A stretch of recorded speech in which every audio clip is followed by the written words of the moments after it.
Hello friends, विवा food रेसिपीमध्ये आपले सगळ्यांचे मनापासून स्वागत।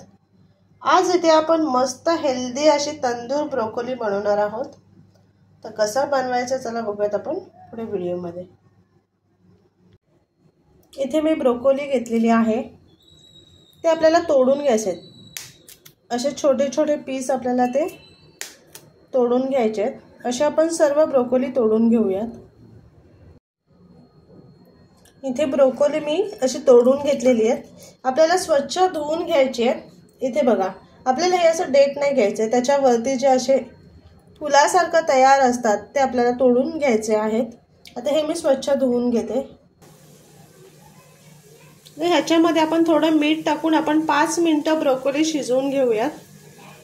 जास्त शिजवायचे नाहीये, कारण ते सॉफ्ट व्हायला नकोत आपल्याला, फक्त ते उकळून घ्यायचं आपल्याला, त्याचा कच्चापणा जाण्यासाठी। आणि कधी कधी ब्रोकोलीमध्ये बारीक बारीक किडे असतात, ते निघून जाण्यासाठी आपल्याला फक्त 5 मिनिटं ते उकळ घ्यायचे। ब्रोकोली शिजताय तोपर्यंत आपण इकडे मसाले तयार करून घेऊयात। इथे 2 चमचा मी फ्रेश दही घेतलेला आहे, त्याच्यामध्ये आपण मसाला टाकून घेऊयात। अर्धा चमचा मसाला घेते मी, गरम मसाला, हळद, त्याच्यामध्ये मीठ टाकून घेऊयात आपण चवीप्रमाणे। मीठ थोडं कमी टाकायचे, कारण आपण ब्रोकोली शिजताना त्याच्यामध्ये मीठ टाकलेलं आहे। आता ह्याच्यामध्ये चाट मसाला टाकून घेऊयात। चाट मसाल्याने खूप चांगली टेस्ट येते, त्याला एक थोडा खट्टा पण असा असतो, आंबटपणा असतो त्याला। तर इथे मी बेसन टाकते। आपण दही घेतलाय, त्याला पाणी सुटलं जातं, ते मसाले व्यवस्थित पकडले जात नाहीयेत आणि त्याला क्रंचीपणा यावं म्हणून आपण इथे 1 चमचा बेसन घेतलेला आहे। हे मसाले आपण व्यवस्थित मिक्स करून घेऊया।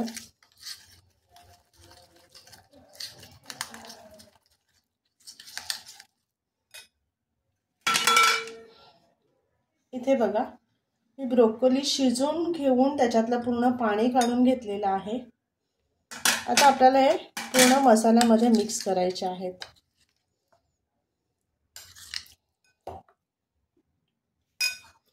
इथे बघा, मसाले छान आपण त्याला लावून घेतलेले आहेत। सर्वीकडे एकत्र असं व्यवस्थित लागलेले आहेत बघा, कुठेही असं मसाला लागला नाही असं झालेलं नाहीये।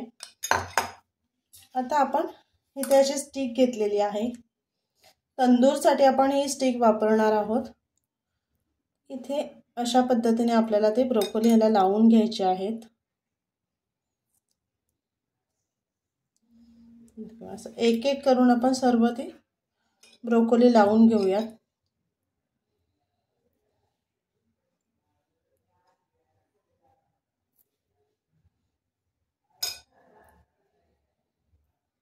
इथे बघा, अशा पद्धतीने मी सर्व स्टिकला लावून घेते।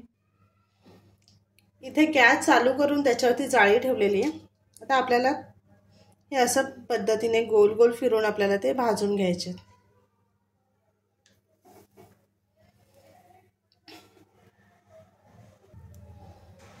हे आपण जाळीला लगेच टेकवायचे नाहीयेत।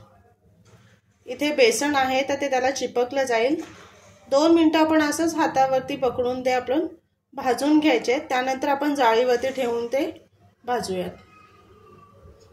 बघा किती मस्त भाजायला लागले, तुम्हाला दिसतच असणार आहे। खूप छान आणि टेस्टी लागतात आणि खूप हेल्दी आहेत। ऑइल फ्री आपण बनवत आहोत, इथे ऑइलचा वापर करणार नाही आहोत।